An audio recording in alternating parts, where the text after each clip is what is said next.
Carl Armstrong. I lost my mother. Her name is Agnes Marion Copeland. I lost her on July 6th, 2025. This is part two of the greatest love story journey. This is my attempt to tell the greatest love story ever told by a son about his mother. I'm trying to accomplish two things, to tell the greatest love story by a son about his mom. And also, I want to help those who are dealing with significant loss. I'm hoping that through my sharing, that I can help other people who are also dealing with significant loss. I've made a couple of other videos about this. One, which was a living tribute to her a few weeks before she passed. I made a farewell video to her just a few hours after she passed. And then I think it was maybe a week ago, I made installment one of the greatest love story journey. This is installment two. All right, just trying to set up where I'm going. Today's focus, I'm going to be talking about three things. I'm trying to remember certain things that my mom taught me along the way, and this is part of this love story journey about her. And today's three topics are my mom's teaching to me about how to respect women, how to respect my elders, and just how to treat people in general. Those are the three topics I'm going to cover today. And this is part of the tremendous legacy that she left, part of why I miss her so much, part of why I loved and honored her so much. And let me tell you, Mama didn't play around in these three areas. Mama didn't play around too much at all. But in these three areas, she was very consistent. She was very adamant, and she was very serious. And she led by example. I'll start with just people in general. Uh, Mama was real sensitive about the way that we treated people. I remember being a kid, and she would always warn us about teasing other children. She was very careful to let us know that we were not to tease other children, especially about the way they dressed, if they smelled bad, uh, not to be a bully at all, not to ever start a fight. Now, I told you before in the previous video, we were not allowed to lose fights. She was very adamant about that too. We're not allowed to lose fights, but just as adamant as she was about us not being allowed to lose fights, she was very adamant about we were not allowed to start fights. We couldn't start them, we couldn't run from them, and we couldn't lose them. We had to treat people with kindness and respect. I didn't even know she was teaching us Bible when she taught us you treat people the way you want to be treated. Whatever way you want to be treated, that's how you treat people. It doesn't matter if everybody else in the classroom or at the bus stop or in the community is teasing them. You don't join into that because you don't want everybody to gang up on you and tease you. You don't do that. And if I catch you doing it, it's going to be consequences. You be the one that will, be consoling to them. You be the one that will stand up for them. You be the one that will befriend them. You be the one who will protect them. Mama taught that, and she was very adamant about it. I know she told me if I catch you teasing somebody about the clothes that they have on, I'm going to make you wear what they're wearing. She always told me that kid can only wear what their parents can afford to buy them. No child makes a decision on what they can wear because they can only wear what their parents allow them to wear. Now, you and I know as mature adults, as children, we don't understand that, right? We want to have the latest and the greatest style, this and style that. And we like to go to school or in the community and we like to show our stuff off, not really understanding all of the hard work and sacrifice that it takes for our parents to do that. And I didn't realize then, it took me a while to realize that my mother and my father, our parents were raised in abject poverty. I mean, real poverty. And they no doubt were subject to some teasing. And it made my mother very sensitive in that. And she did not want us to be the purveyors of that type of teasing. And mama always had a soft spot for people who didn't have. As a matter of fact, it that never left her. We always had to stay on mama about her spending habits when it came to food in particular and clothing. After mama passed on, we're still digging through mama's things. Mama had stuff that still had the tags on it because I guess she was afraid to not have enough. I mean, shoes and purses and clothing articles. And mama always had the deep freezer full and the refrigerator, refrigerator overflowing to the point where we had to throw away stuff. We're always saying, Mama, we don't need this much food. But I think all of us have agreed that that probably came from her experiences as a child. Mama would tell me of times that she remembers that times got so tight that my grandmother, her mother, sometimes dinner was biscuits and gravy, and sometimes a piece of fatback or salt pork. And my nana, who was my grandmother, would feed all of them. They were not allowed to throw anything away. And then whatever they didn't eat, my grandmother would take the scraps from their plates and then she would eat the scraps. My grandmother, part of what she did to get by, she would clean the houses of well-to-do white people. And every now and then they would, give a piece of fruit or something like that. And there were, I believe, either 9 or 10 children at the house. Well, my grandmother would come home and whatever she had, she divided it into equal parts so that everybody got something. Now you imagine that you have a banana and you got to divide that in equal parts so that every child gets a piece. That was my grandmother's mentality. You have an apple, you got to divide it in equal parts so everybody gets a piece. My mother told stories of there was a meat packing plant in the community, and they would set the bad meat outside. Well, my grandmother would send my mom and her siblings over there to get the bad meat. She would soak it in a bleach water solution to clean it, and then she would cook it and prepare it for the family. That's the kind of poverty that they grew up in. And I don't think my mother ever forgot that. To look at her, even in this picture was taken at a resort in Jamaica. To look at her and to hear her speak, you probably wouldn't guess that she came from abject poverty because my mama became a bit of bourgeoisie. And I think that my brother and I and Big Papa, we all had a hand in spoiling her. Uh, Mama got to a point where there's not too many things that she wanted that she didn't get, to be quite honest with you. And that was done on purpose because number one, we loved her so much, we honored her so much, but we all knew that she had a rough time growing up, and we just wanted Mama to have nice things. Mama traveled worldwide. She traveled the lengths and breadths of North America, some parts of Central America, and the West Indies. She's very well internationally traveled. Her passports have had many visas and many entry and exit stamps throughout the many countries that she's been a visitor or a resident in. She lived a full life, though it was had very modest beginning, a very modest beginning.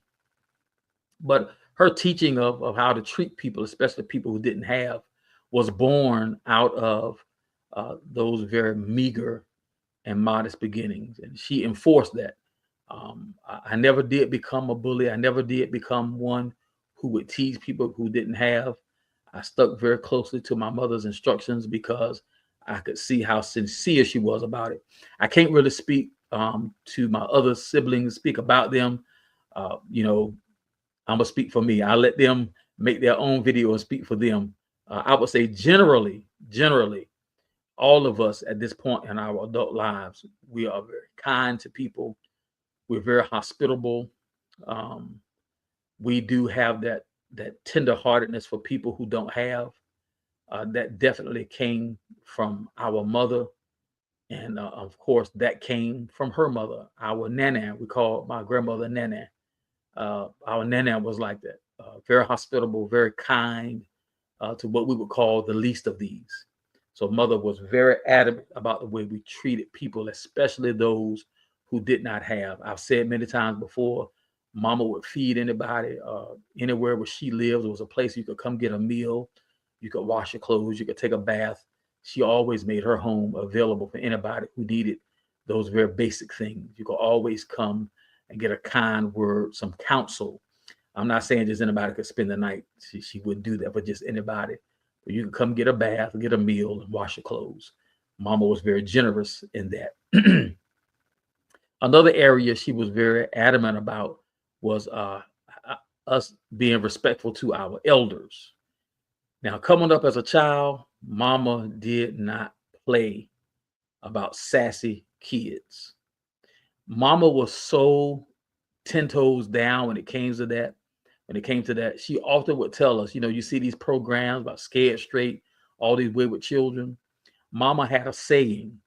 She often said that she didn't think that any child in the world was so bad that they could not spend 2 weeks with her and be a totally different child. And let me tell you something, I too believe that. Now, as she became older and got into her grandma years, yeah, that changed because, she was just a different person. But in the years that she was raising us, I don't believe any child in the whole wide world was so bad that they could not spend 2 weeks with Agnes Berry Copeland and would not leave her presence a different child. I truly believe that. Mama was not mean and she was not cruel, but Mama didn't play no disrespect. Now, there was no back talking, there was no mumbling, there, there was no side eye looks, nothing that had the air of disrespect was tolerated at all, not even a hint of it. Spare the rod, spoil the child. My mother believed in that. If there was any hint of disrespect, of disobedience, it got stomped out immediately. As a matter of fact, when it came to dealing with adults, no excuses. Our instructions were to be obedient and to be respectful. If an adult said something that you didn't like, you did what you was told. It was yes, sir, yes, ma'am. And if something needed to be reported, you reported to the nearest family elder or to a parent. But at no time did you backtalk. At no time did you sass. At no time did you allow your facial expressions or your body language to give off anything that could come close to disrespect. And if it did, and it got back to her, you had to pay. And it wasn't but one way to pay with mama, and that was with the rod. She did not spare the rod, and she did not spoil the child. Let me be very straight up about that. Mama did not play. As a matter of fact, when it came to things dealing with school, if mama ever had to go up to school, this is what she would ask me. Do you want to be famous? Because if I go up to that school and find out anything new that you don't tell me, I'm going to make you famous, boy. I'm going to whip you right there where I catch you in a lie. So everything you think I'm going to find out tomorrow, you better tell me right now. So let me get down there tomorrow. You're not going to embarrass me. So if you lying, you better start telling the truth right now. And so because my mother did not make empty threats, sometimes I'll ask her, can I go think about it for a minute? She said, yeah, you better go get your story right. Mama didn't play that. She didn't cloak for us. She wasn't going to go down to the school and tell them, I know my baby didn't do such and such. No, she would only say that if it was true. Now, mama would defend us when we were right, and she did. There were times that stuff was said that was not true, that was outside of our character. And when things were said and done that were outside of our character, mama stood 10 toes down. Mama wouldn't let nobody take advantage of us or mistreat us. Oh no, she was a brick wall when it came to that. But also, Mama didn't let us play her. When she knew something was inside of our character, I know he did it. I know he did it. And she did not cloak for us. And let me tell you, I opted to get all of my discipline at home because I did not want to be famous like that. I only wanted to be famous for baseball. I did not want to be famous for being disciplined at school because I knew she meant exactly what she said. So when I was wrong, I just went ahead and confessed at home. I got dealt with at home. So when she got to school, I could just go ahead and, it's done because mama was playing zero games. And you know what? That made it so that when I was became an adolescent, an athlete in sports, I wasn't difficult to deal with because we were properly disciplined at home. I wasn't a difficult student to deal with. When I joined the military, I wasn't difficult to deal with in the military because we were disciplined at home. And even through my career as an employee, as a leader of people, I have not been difficult to deal with because we were disciplined and taught and loved on at home. And mama was very adamant. And I'm telling these stories because I believe she was so significant. Her imprint and influence on my life was so significant that I just got to tell it. I got to give her her flowers. Even though I gave her these flowers while she was alive, now that she's gone, I got to keep telling the story. Don't think that I held all this and now I'm going to tell it while mama was gone. No, while mama was here, I constantly thanked her for what she gave me. I said, Mama, what you gave me was so valuable, and I thank you. I thank you for getting tapped. Okay. Now I didn't appreciate them spankings. No, no, I didn't get no spankings. I got whipped. I got whipped. I didn't appreciate it then because I didn't think she was right. I was a kid with a kid's mindset. But then you get into your adult years and you look back and say, no, my mama knew exactly what she was doing and she did right. Did she do everything right? No, no parent does. But she did mostly everything right. Now, let me tell you how my mama was with me. I'm going to let my siblings speak for themselves, particularly my brother.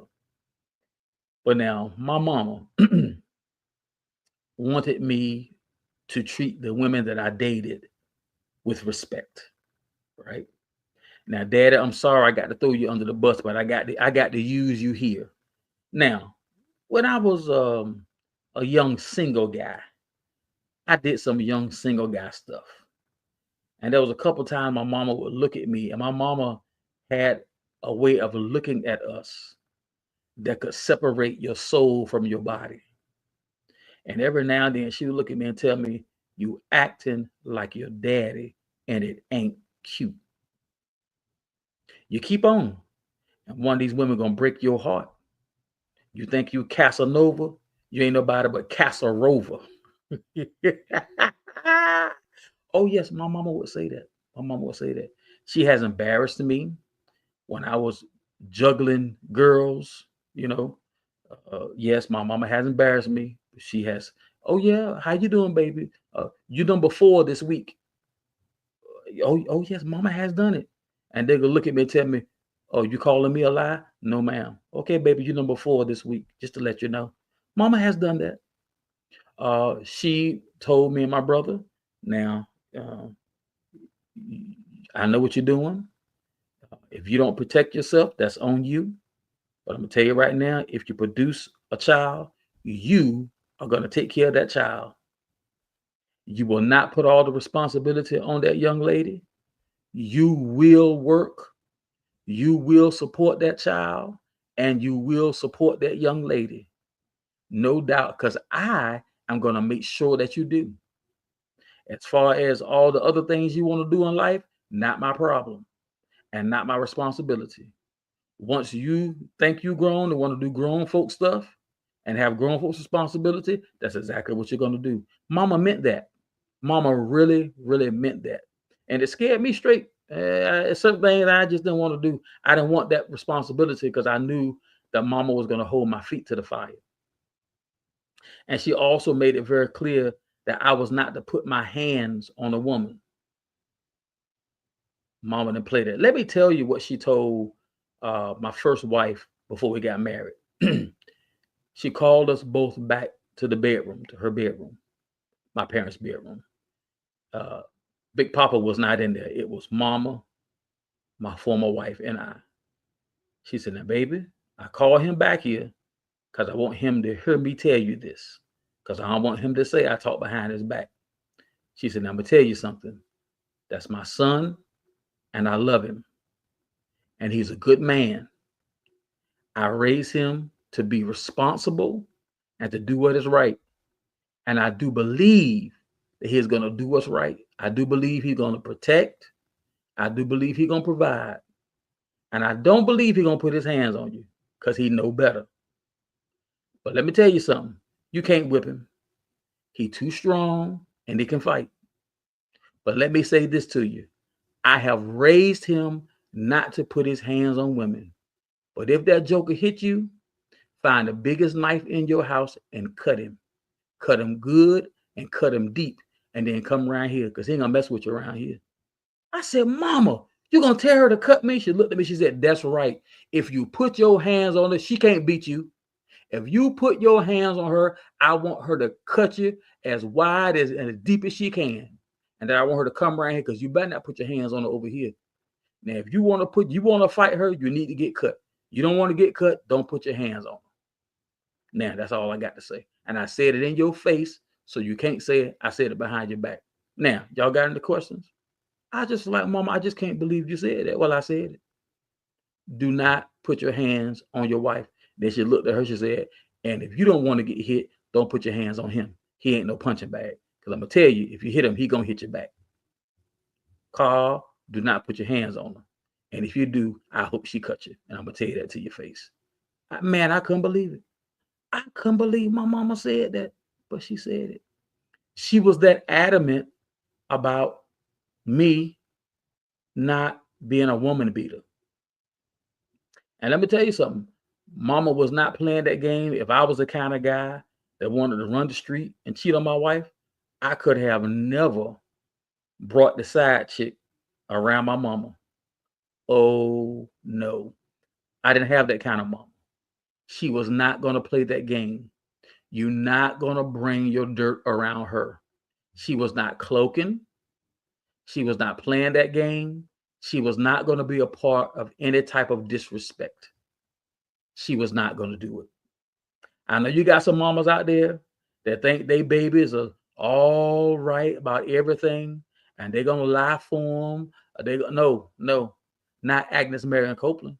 She was not going to do it. She was not going to have any part in it. You couldn't bring her no excuses about it. There was not going to be an excuse about nothing like that. She did not play that. She was not going to be a host to it. No, you couldn't do it. She set a standard for our behavior. She set a standard for the way that we treated people, and she enforced it.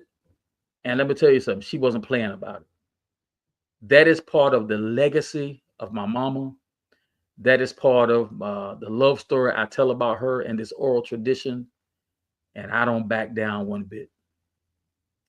I still love this lady, even though now I can't physically touch her. I can't talk to her, but I can talk about her. And that's what I'm doing.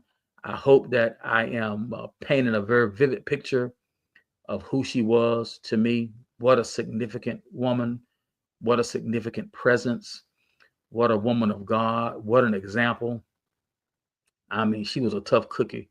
She said what she meant. She meant what she said. And she was not backing down from it. Not one bit. You hear me? And what an example. What an example. And I also hope that for those of you who are dealing with significant loss, I hope that me being transparent and talking about my relationship with my mom and my love for her and the fact that I miss her, there have been some tears shed. I'm not sad. I guess the best way to explain how I feel, I'm heartbroken. You know how you have been in a relationship with someone and you have to say goodbye to them for whatever the reason, it just don't work out to say goodbye. And just heartbroken, that's the way I feel. I've had to say goodbye to my mom on this side Well, farewell, not goodbye. I have to say farewell because I know I'll see her later. Um, and as much as you think that you're ready, what a significant loss, what a void in my life. I'm happy because I know that she's in the presence of the Lord and that I'm very confident and that I rejoice, but I miss my mama. I love her and I sincerely miss her. I hope that by me sharing all of this, that is helping those of you who are dealing with significant loss. And I hope I'm painting a very significant picture, a very vivid picture of who she was. All right. This is the conclusion of part two of this greatest love story journey of a son to a mama. Thank you for your time and your attention. Bye bye.